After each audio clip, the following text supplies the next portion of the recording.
It has finally arrived. Carolina football 2024. Old Dominion will walk in tomorrow, and hopefully South Carolina will send them home with a loss. It is the first meeting ever between the two opponents. 77,559 will fill Williams-Brice Stadium with that 4:15 kick. It will be available on the SEC Network.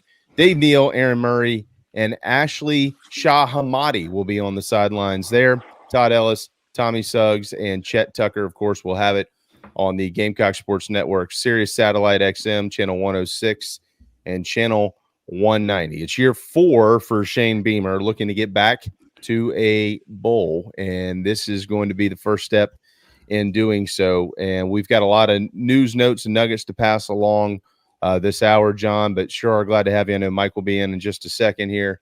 And finally, we don't have to talk about the what ifs anymore. We get to actually start talking about matchups, and then next week we'll know a little bit more about what we're talking about, right, bud? That's right. That's right. And Shah Mata, you trust him that 5 times fast.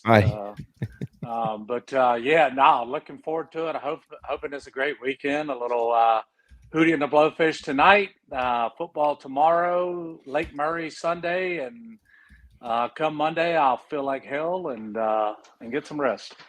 Yeah, it's kind of how it works. Surprised y'all aren't working Monday. What's going on? This football season. All right. Everybody that comes on the show named John gives us the hell about not being on Friday. What's going on here? We fall in line with government mandated holidays. This is a union outfit. We run our business. So that's like a Jimmy Buffett song. Come Monday, it'll be all right. That's right. The Labor Day weekend show. Do you have your hush puppies on? I mean, always. I got my hush. That's a good song. By the way, hey, I like some of the new videos. Little Corey Smith in there, little Tyler Childers. I mean, come on now. Yeah, it's all JB. He's a connoisseur. He's been cranking them out. There's really JC's over here writing songs. Hey, I'll claim that one. Lyrically, I mean, that was good.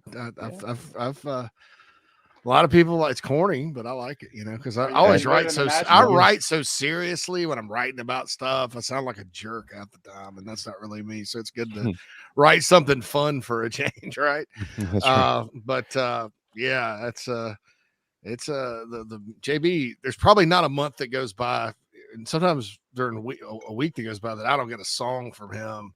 Just, hey, look, listen to him is absolutely fantastic. So he kind of is our ambassador to good music around. Hey, on that note, by the way, the new Casey Donahue CD is about to drop. Half the songs are out, and it is badass. Casey Donahue, badass. Just hung out with Casey a month ago. Really? Well, next time you hang out with him, give me a shout, because I just want to tell him that he's been doing it since college for me. I'm a huge Casey Donahue guy. I love Casey Donahue. Right, next time I'll FaceTime you while he's standing there. Please, I'll give him an air hug. I'll fly with you to Texas next time you go, and I just want to meet. Well, this was in Cabo. We were all in Cabo. Well, I'll fly to Cabo, John. Whatever it takes, man. You tell me, and I'll be there. All right, I'll be there tomorrow. I know I'll see you tomorrow. I get to give you a bear hug at the condo tomorrow. I'm trying to get Flint to come on in town tonight and go to the Hootie concert with me. He said he is. He told me this morning he is. He called me earlier. Well, he called me at midnight last night. Of course, I'm in bed. That's right. So I didn't answer. But talked to him this morning, and I was like, "What are you doing tonight?" He's like, "Nothing." I was like, "Well, just get on into town, get tickets." I gave him where I'm sitting, so he's getting tickets right beside me. So, yeah. Good luck. He says he'll be there, but he won't. But you know the drill. Yeah. We'll see. All right, John, here we go. It's finally time to play some football, man. I think one of the things that's going to sneak up on some people is this number 38. Yes, that is George Rogers' number. We're all aware of that. That is also the number of seniors, 4th, 5th, or 6th year that Carolina has on the roster. That's the second most in the country. 38. 4th, 5th, or 6th year seniors. And let's remember, a lot of those guys, like the majority of them, are playing. Like, they're not just there. They're here to play football. There are 18 on the offensive side, 16 on the defense, and 4 special teamers. You know what it's like to have a bunch of dudes around that understand the speed of the game. That's got to be valuable, right? Oh, 100%. I mean, anytime you got guys with experience, playing experience, that's invaluable. So we do have a lot of that, but we're also going to have some young guys that hadn't played, kind of mixed in there a little bit. But that'll be helpful for them to have those older guys around them. No doubt about it. Yeah, I totally agree with that. I think that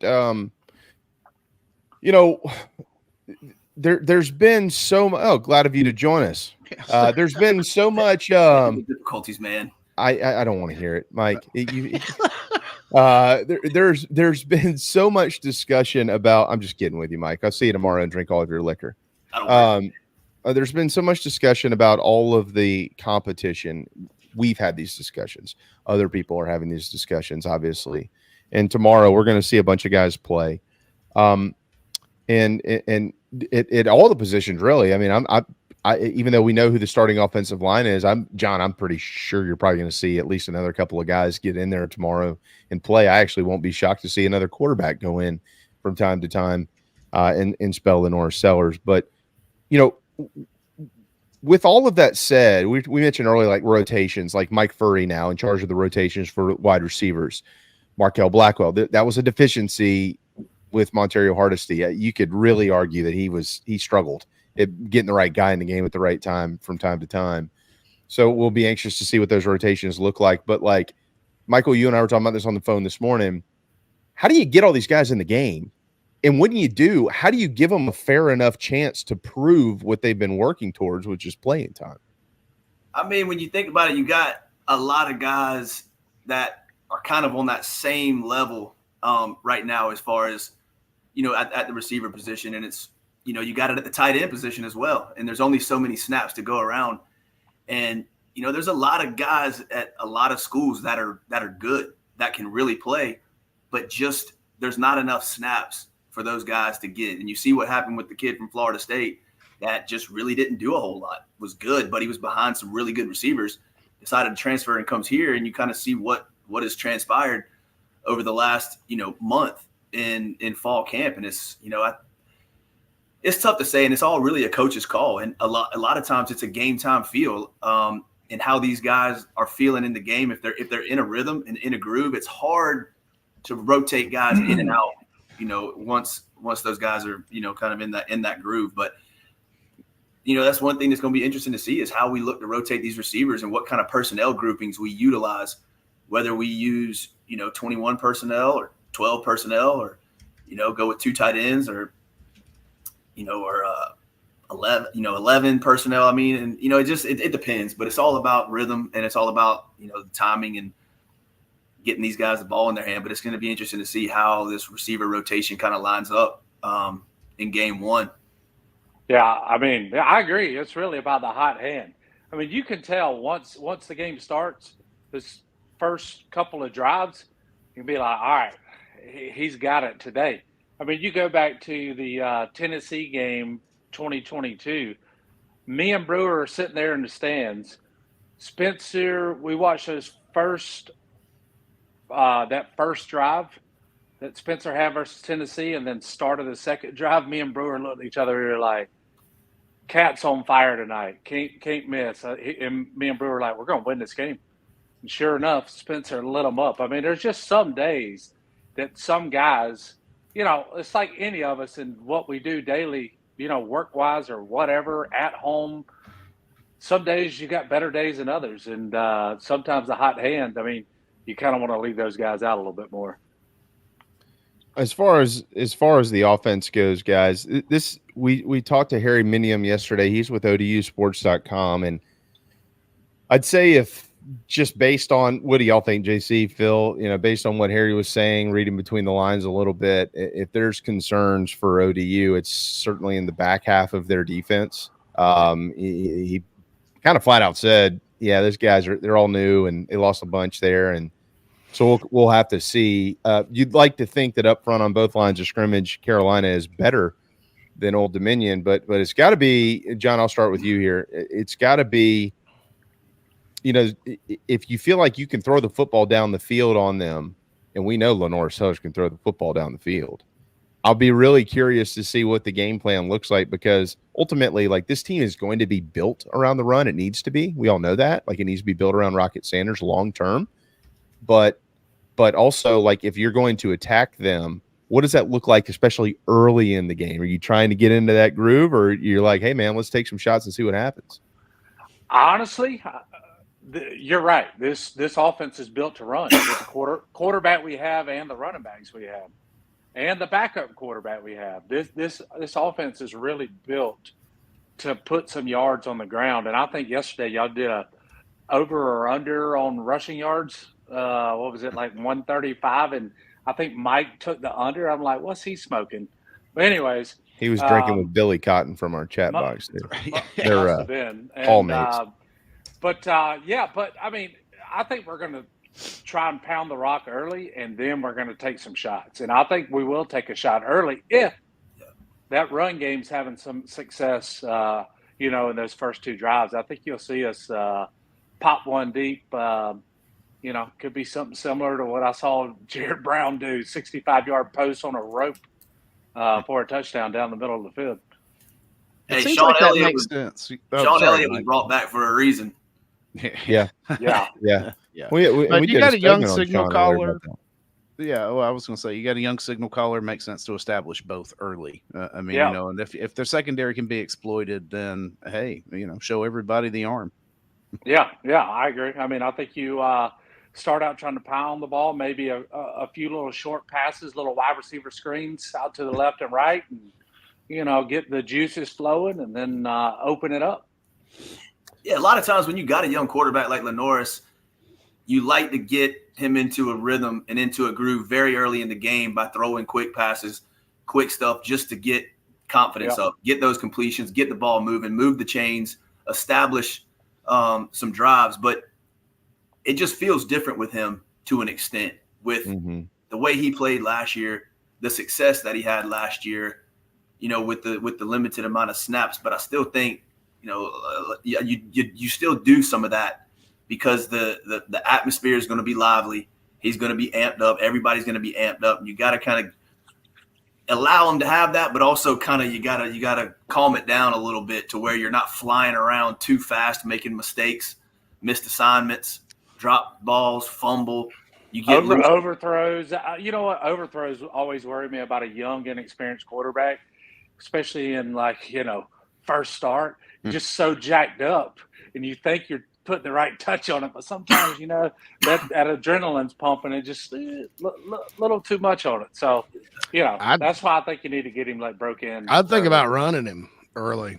Get him sounds hit counterproductive. You just get him hit, and that settles you in quicker than just about anything. I remember when Jake Bentley was here, sometimes Jake would start and the nerves would get to him. He'd sell some balls. But in games where he would maybe keep it and run to start with, he was significantly calmer because he got that first hit in. You guys know, y'all played at a much higher level than I did. That brings you back to life a little bit, right? It's all about ball if you get hit that first time, and the nerves go out the window. So maybe that's something. I doubt they're going to do it that way. I think there's all kinds of ways you can do it other than it's either let him get loose with his arm or just anything but just handing the ball off to Rocket Sanders, I think. And here's another point I wanted to make to agree with you guys. If you're ODU and you're scouting South Carolina, you don't have a lot to go on because there's probably, like Jamie pointed out, technically 10 new starters. But you're probably looking at Sellers as a dual threat quarterback, and you say, well, who scares you? Because we don't know any of these guys. Well, Rocket Sanders scares you.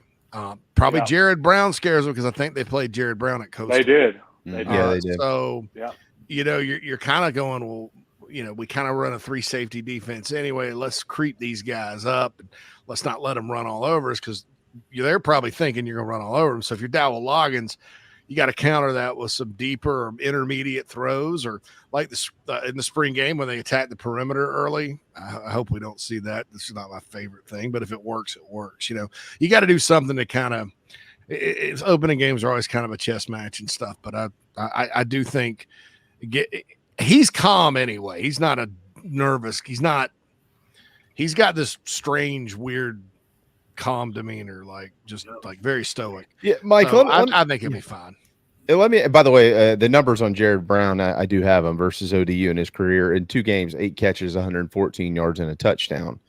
Let me ask you this, Mike. All quarterbacks do, right?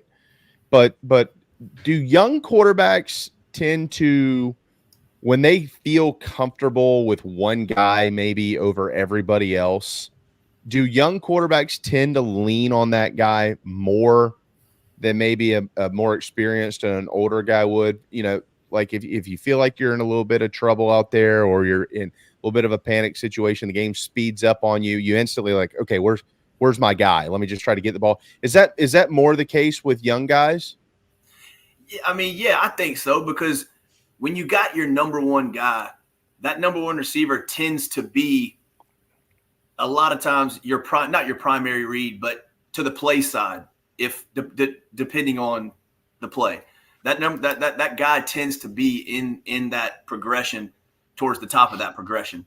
And when you're scrambling and when you're running and you know you got a guy that if you put it up there for him, he's either going to come down with it or he's not going to let it get picked as long as it's in the vicinity. And you see that with a lot, but I think, you know, with anybody, whether it's a veteran or a young guy, you will tend to rely on that guy some because he's going to be in that progression. But under chaos or under duress, when you know you got a guy out there that you can put the ball out there and that they're going to go up and make a play or not allow a turnover. But yeah, I mean that's very natural in any way with any quarterback really, because that number one guy tends to be high in the progression of a route or the scheme that the route is going with. So yeah, I mean it's natural, but when you got that guy, it's a lot easier to do that. And I mean, all right. Well, let me follow up real quick with it. Let me follow up. You can answer it, and then John, you can answer it too. How will we know as fans, those that are going to be sitting in the ballpark, who we think Lenoris Sellers is most comfortable with early? Like that's kind of what I was getting at there, is if he, you know, if there was somebody he connected with in the summer, and then that kind of, you know, maybe it's Jared Brown, maybe it's Dre Jacobs, whoever. But like, what are the signs for us to be like, okay, this is kind of his guy? You know, Xavier Legette last year, that was Spencer's guy. Juice Wells, that was Spencer's guy. Everybody's always got a guy. We know that Alshon was Garcia's guy. Should be first round draft pick, just like Xavier was last year. But like, how do we? I'm just trying to figure out, like, early in the game tomorrow, how do we identify who we think Lenoris Sellers' security blanket is? I mean, I think when it's tough because you got to look at the scheme of the play that is called. Yeah. You know, and a lot of times that could tend to be the tight end per se, because when you're under duress, when you're under pressure, you tend to look for kind of that easy out, or if you're scrambling, the guy that is coming into your view. They say if you're short, go long. If you're long, go short in scramble drill. But, you know, it's tough, man. It really is, because you got to look at the play that's called. You got to look at what's happening. But, you know, I think one thing that to kind of pivot is that you look at the safety net that Lenoris feels with his offensive line. And with him, with a lot of young quarterbacks, they tend to not feel the pressure. They tend to see the pressure. And if you see him come under pressure, step up in the pocket, slide one way or another, keep his eyes downfield, you know he's got that comfort level with his lineman. But it's when he starts to look at the pressure, get his eyes down and try to see where he's going to go and then get his eyes back up. That's where it gets to be challenging. And that's kind of the one thing early on that I would look for more, is that comfort level when he's under pressure, and really being able to trust that offensive line. Because when you start looking down when pressure's coming, that's where you're going to, the mistakes are going to come in, and you're going to miss guys downfield. But with the receivers, it's tough, man. It really is. I think it's just more of a natural feel and kind of who that number one guy is going to be. But I think, you know, if you see a guy get a handful of targets early, you know that's probably going to be the one. That might be his guy. All right, John, let me transition a little bit to you before we get to the defense, and then we got to hit a timeout here. As the stellar All-SEC offensive lineman that you were, South Carolina has started 9 true freshmen in the season opener since 2009. This is dating back 15 years, but they've not started a freshman since 2019. The last one to do it, his name was Jamie Robinson. Of course, he ultimately transferred out to Florida State, who will be 0-2 after Monday night. The other 8 going all the way back to 2009, Johnny Dixon also in 19, opposite Jamie, if you remember, on the other side of Jamie, if you remember. J.C. Horn started as a freshman in 2018. Brian Edwards, one of just 2 offensive players on this list, as a wideout in 2016. Al Harris, remember that name? 2014, yep. Him and Bryson Allen Williams were a pair of true freshmen that got on the field. And then the others, I think we know them all right. Jadeveon Clowney, Marcus Lattimore, and Stephon Gilmore. But that streak is over. Josiah Thompson is going to get the start on Saturday at left tackle. What are you expecting out of the youngster? I mean, if he's earned the spot, that means he's playing pretty good. And I know Tree's been good too. So I have heard, though, it is internally as well. I'm not going to get into it. But I think you're going to see a lot of good stuff for him. And the thing about this isn't the D-line that they're going to go against next week at Kentucky. So this is going to be good for him. There's going to be some growing pains with freshmen. I mean, I don't care who you are. I mean, Travell Wharton, ask him. He'll tell you. He started 4 years at left tackle, probably what Josiah is going to do 3 or 4 years.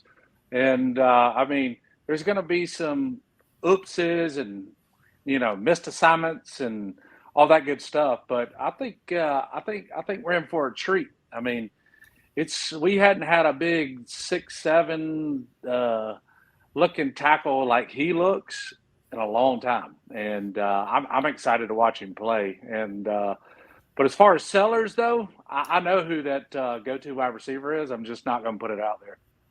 Oh, come on, man, that's ridiculous. I can't do that. Well, I can't do that. All right, I'll tell everybody. Three possibilities. Hey, I think it's going to be. I think it's Jacobs. I don't know. Strick hadn't told me, but I'm going between. I think all of the good things I've heard about him, and just that's who I think it's going to be. It's Dre Jacobs. And I may be wrong, but just his athleticism and just his sheer ability. And JC, I've seen a lot of things that you've written from people you've talked to in that Florida area that just have said how great of an athlete he is. And if you just get the ball in his hands, great things happen.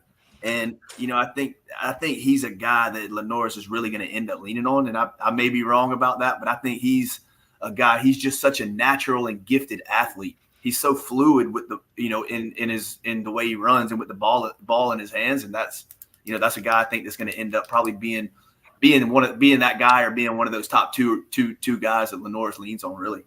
Yeah, I'm glad it's happened this way because I just kind of took it on blind faith and some limited film that he was pretty good. But Florida receivers, particularly South Florida receivers, tend to be really good players. And he didn't leave Florida State because he wasn't good. He was going to start. So Jared Brown is the other clear-cut starter there. And I think I got 2 guys that are pretty explosive. And Mazio Bennett has had – I've heard he's been really good. This offense has pieces. It's got to play, like you guys have pointed out. It's got to blend together, and they got to have a good year coaching, and they got to play the right guys. But it's got pieces. Listen, our receiver core, they're going to be all right. We just, we got a freshman at quarterback. I just want everybody to remember. Right? That. Just let them play. There's going to be some mistakes. Just lift the guy up, There's going to be growing pains whenever you got young players at, very important positions.